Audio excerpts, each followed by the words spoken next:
बच्चों, अब हम पढ़ेंगे पाठ 10। हमारे पाठ 10 का नाम है पदावली। पाठ परिचय। कृष्ण का बालपन बड़ा ही मोहक है।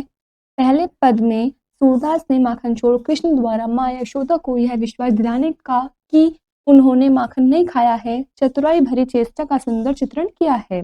दूसरे पद में मीरा ने अपने आराध्य प्रभु श्री कृष्ण के सौंदर्य का मोहक चित्रण करते हुए उनसे अपने नैनों के में बस जाने की प्रार्थना की है।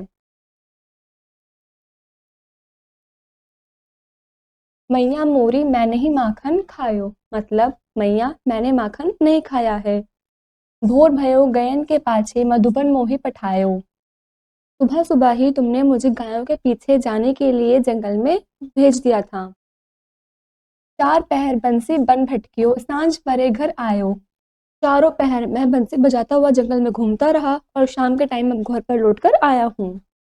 मैं बालक बहियन को छोटो चीको के ही विधि पायो, मतलब मैं तो छोटा सा बालक हूँ, माखन रखने वाली ऊपर मटकी पर मैं कैसे पहुंच सकता हूँ, उसमें से मक्खन मैं कैसे निकाल सकता हूँ। ग्वाल बाल सब बैर करे हैं, बस मुख लपटायो, मतलब सब लोग झूठी बातें बना रहे हैं और मेरे ऊपर बिना बात का ही दोष लगा रहे हैं। तू माता मती की अति भोरी, तिनके कहीं पति आयो, जिए तेरे कुछ भेद उपजी है, जाने पर आयो जायो, मतलब हे माता तुम तो बहुत भोली हो जो उनकी बातों में आ गई हो। यदि तुम्हारे मन में मेरे प्रति कुछ संदेह है, कुछ शक है, तो इसका मतलब ये है कि तुमने मुझे अपना नहीं माना, तुमने मुझे पराया मान लिया है। ये ले अपनी लकुटी कमरिया, बहुत ही नाच नचायो, सूरदास तब बेहसी जसोदा ले उरकंठ लगायो, मतलब ये लो मेरी लाठी और कमर का कपड़ा भी ले लो, तुमने मुझे बहुत नाच नचाया है। इस बात को सुनकर के यशोदा माँ बहुत हंसने लगी और श्री कृष्ण को गले से लगा लिया।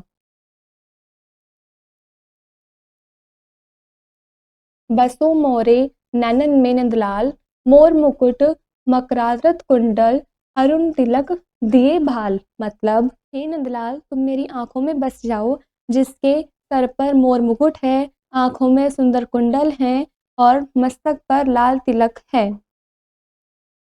मोहनी मूर्ति सांवरी सूरत नैना बन विशाल, अधर सुधा रस मुरली राजती और बैजंती माल, मतलब जिनका रूप मन मोह लेने वाला है और सांवला रंग है, आंखें भी बड़ी बड़ी हैं, जिनके होठों में अमृत का रस बहता है और हाथों में बंसी भी है और गले में बैजंती माला भी है। क्षुद्र घंटिका कटी तट शोभित, नुपुर सबल रसाल, मीरा प्रभु संतन सुखदाई भगत बछल गोपाल, मतलब जिनकी कमर पर छोटी घंटियां शोभा देती हैं और पैरों में मधुर ध्वनि प्रकट होती हैं, आवाजें आती हैं। मीरा कहती हैं, हे प्रभु आप भक्तों को सुख देने वाले हैं, हे गोपाल आप पूरी दुनिया से लोगों से प्रेम करने वाले हैं।